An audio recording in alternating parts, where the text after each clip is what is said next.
আসসালামু আলাইকুম। আশা করি সকলেই খুব ভালো আছেন। তো আজকে আমরা চলে আসলাম নেত্রকোনা উপজেলার কলমাকান্দা থানার লিঙ্গরা ইউনিয়নের চিংনি গ্রামে।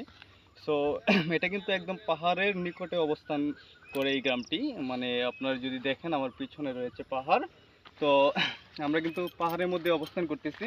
অলরেডি আমরা কিন্তু ইন্ডিয়ার মধ্যে আছি। তো এই জায়গাটা অত্যন্ত সুন্দর এবং এখানে দেখার মতো অসংখ্য সুন্দর সুন্দর সিন রয়েছে। সো আপনি একটু ভাই ওইদিকে ঘুরে দেখান। দেখেন অসংখ্য সুন্দর সিন এখান থেকে পাহাড় থেকে দেখা যাচ্ছে। তো এখানে প্রচুর পর্যটক আসে। তো আপনারা যদি এখানে আসেন, ঘোরাফেরা করেন, আশা করি আপনাদের খুব ভালো লাগবে। তো সকলকে আমি বলবো যে যারা যারা ঘুরতে ভালোবাসেন বা ভ্রমণকে খুব এনজয় করেন আপনারা, সো ঘুরতে এনজয় করেন, তো আপনারা সবাই চলে আসবেন। হ্যাঁ, আইসা এই পাহাড়গুলোতে ঘুরবেন, আশা করি আপনাদের খুব ভালো লাগবে।